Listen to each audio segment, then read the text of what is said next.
So we get to see Goemon a little bit more action this episode, and seeing her is much more appreciated because I do feel like she's one of the most underdeveloped characters among the whole entire cast. So having Goemon have more development is always a welcome, much needed kind of thing.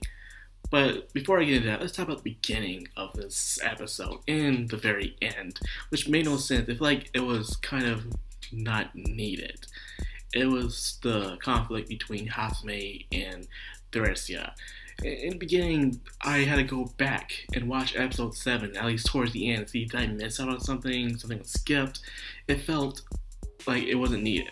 Like, out of nowhere, this fight between Theresia and Hasume was going on, but when did it start?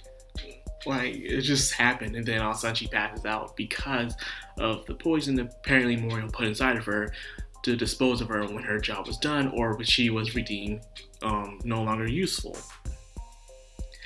Even with hearing that, Theresia still don't trust no one, and she went off. Because she was well prepared to be thrown away when she was done. She doesn't believe going back to life where things were peaceful because she never knew those times.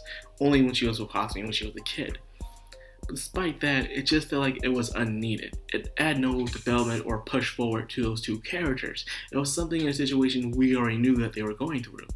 Hasume wants her old friend back, but Theresia doesn't trust no one. That's already been established. So in a way, I feel like those two parts in the show just felt irrelevant. Like, just take space for time in Japan. That's all I see it as. And no other reason for that. Now let's actually get into the actual thing that did interest me in this show. After the great incident where people went mad, they found out what was inside the drug. It was some sort of plant that was on an island where the Shisha was guarding. However, the Shisha has been obliterated by Niari. Another organization, once again, you have to keep this in mind, there's all kinds of evil, corrupted organizations or corporations out there that's just trying to find their way to make a quick buck on humanity and by making their pockets filled with cash and gold. So I wasn't surprised that another organization was involved because not every one organization can do it all. It's impossible. Especially with all the amount of resources and workers and having to keep things under hush, that would be nearly impossible. But nonetheless, we see a new interesting character and a take on snakes. Yes, I didn't really see that coming, the snakes. I was wondering how big the snake part was to be into this. But we see a new kind of character. Her name is Ingen. She's from Viking blood. So that was very interesting to see. It's been a while since I've actually seen Vikings in anime. Despite it being a very cute moe moe Viking, it was very much appreciated to see that, It's been a while. So anyways, it was Goemon's character development with her trying to open up to other people. She sees her Ingen as someone close to Theresia, someone who doesn't trust no one, someone who's in a very wrong side, who feel like they don't belong on that side of the world, where they're on the darkness, the black market, evil organizations. But it turns out she was there because they were holding her grandfather up, and she was pretty much forced to bend to their will by protecting the island and getting rid of intruders. But then again, she saw the soft side when she rescued those kids where the rocks were filled with freaking snakes. So you're wondering, what's with all these snakes? Turns out the Niari organization put them there because their leader has the ability of controlling snakes. But the only way to combat them is through this interesting sound wave that, disorientates whatever their senses, and it causes them to, scatter. Because the snakes have their sonars messed up through their tongues, they back away because they're very cautious creatures. Despite how dangerous people fear snakes, snakes are more scared of people than you are them because they're very cautious creatures. They're not that strong unless they're a giant python or anaconda. Then that's a completely different story. We're talking about some little thin snakes, so there's a complete difference within their structure. Now, with that being said, there's also something that also happened with Momochi. Momochi was fighting the main boss, and they did a little thing I also didn't like, but yet I did like. It's a little love-hate situation, and that is with when she was fighting the boss, and the boss, even though he had his snakes gone, he took her sword. It looked like she was about to get sliced. That's what it looked like. From Yuki's perspective, it looked like she was gonna be taken down. And that would have been interesting. Like, she didn't die, but it would have been interesting if she was striked.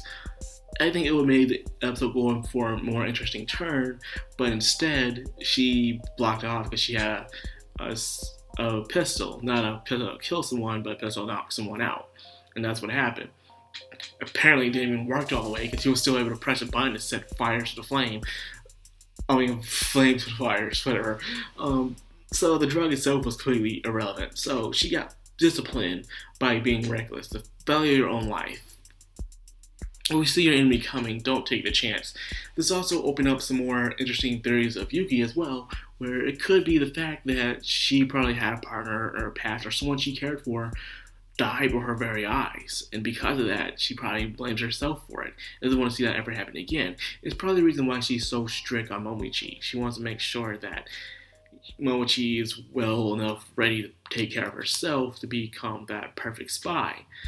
It explains why she's constantly having Momochi train and is always having to monitor her, unlike the other spies where they don't monitor their apprentices that much. So it makes you wonder if something happened in the past. It might be the reason why she has that scarred eye as well. That would be very interesting to open up that thing. But still, it would have been better if she was struck down. Not dead, but at least damaged a little, where she would have to go to the hospital, and therefore a nice opening up character development story would happen for Yuki. That would have been better, but nah, they took the latter way, and it was kind of disappointing.